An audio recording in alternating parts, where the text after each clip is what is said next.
we're going to discuss financial markets in general. We're also going to take a look at taxation and kinds of decisions that management ultimately has to make. We obviously have to incorporate taxes. So we'll talk about how we describe the process, if you will, of calculating taxes in general. So let's go on with part one here.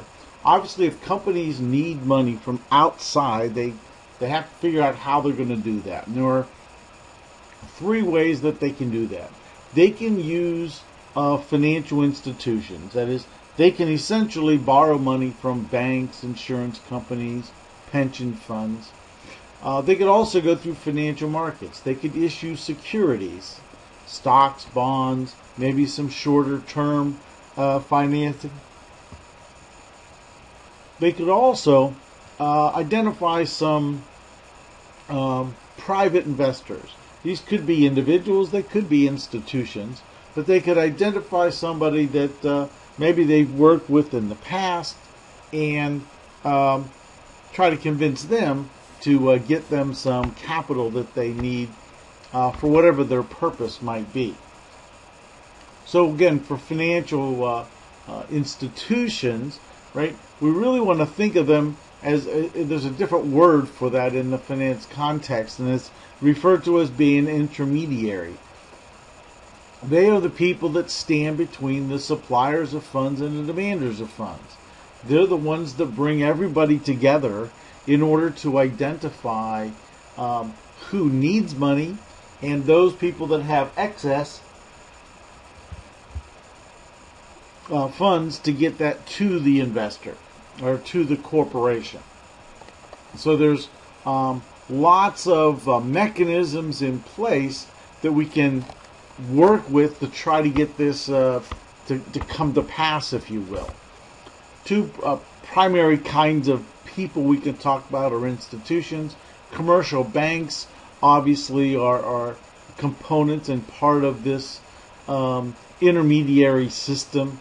You know, they obviously provide savers some safety, and they offer loans obviously to individuals. Investment banks are components or parts of typically brokerage firms, and essentially they assist companies raising capital outside of the corporation, outside of the banking industry, if you will, and they look to help use financial markets. So they're going to give advice and help corporations issue securities. A couple of rules or laws we have to be aware of. One law that actually changed the entire landscape of finance is referred to as the Glass-Steagall Act. Essentially what it did is it separated the activities of commercial banks from investment banks. It was enacted in 1933. That combination of the banking industry with the investing industry was seen as being one of the causes of the Great Depression, so they outlawed that. Well, in 1999, that was repealed, and that kind of paved the way for what we now see are the mega banks. You know, whether we've used the phrase many times in the financial world, talking about something that's too big to fail. So it's been a key component into the current system of banking that we see now. The shadow banking system talks about it sounds a little shady, if you will, but it talks about maybe using some backdoor types of ways of doing some banking. So we have some lending activities that happen, but these groups of institutions, they don't accept any deposits. So all they do is lend money. They don't have the same kinds of regulations then as traditional banks do. So this is again, another component, if you will, of the financial market that companies could have access to. Again, they have to obviously meet their standards and the rigor of what they expect. The financial markets themselves is when people come together. We could have short-term types of transactions. We could have long-term transactions. We mentioned private placement. Obviously, this is where we sell new securities directly to an investor or a group of investors, or maybe to an institution. There are very specific rules and regulations, though, that go along with this private placement. So although it sounds like it's a back door into issuing securities, it actually is fairly well regulated. Most companies, though, if they want to raise money, especially if they want to raise long-term money, they're going to do this through a public offering. That is, they're going to sell stocks and bonds to the public. So what does this really look like in the marketplace? Well, there's two ways to talk about or segment the market. You can segment it into primary and secondary. The primary market is when securities are issued for the very first time. So this could be a corporation that's never issued stock to the public. That is, it's a privately owned corporation, and now it wants to expand, so it wants to issue stock that people like you and I could buy. This is the only market in which the issuer themselves is directly involved. Or in other words, this is the only time in the primary market is the only time that a corporation, or the government for that matter, can receive funds from investors.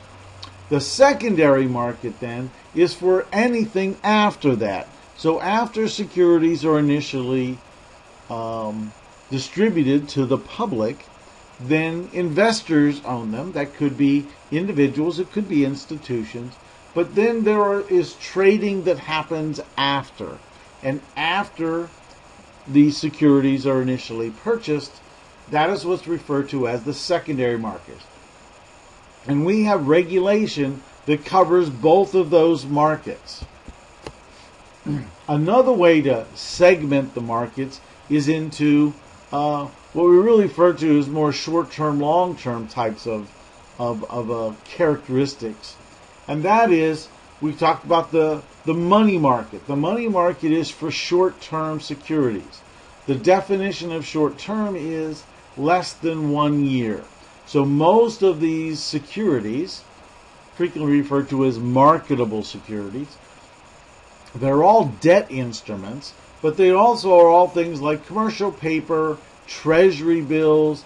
There are some negotiable CDs. These are different than what you and I can buy in the bank, but they are very short-term debt instruments.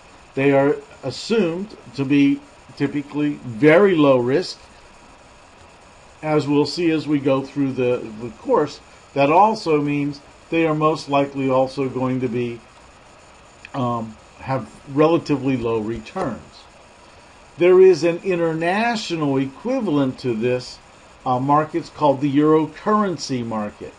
And again, all of these securities are very short term, right? Now the euro currency market is a little bit riskier, okay, mostly because of the lack of regulation. It certainly is useful in the global environment, but again, this is just another, it's the international equivalent, if you will, to the U.S. money market. Now the capital market is for long-term funds, and typically we're talking about three kinds of securities: bonds, which is long-term debt; common stock, of course you know that is a form of equity; and then preferred stock is a hybrid, if you will, between bonds and stocks. We won't spend a lot of time talking about preferred stock in the course, mostly because you just don't find it that often.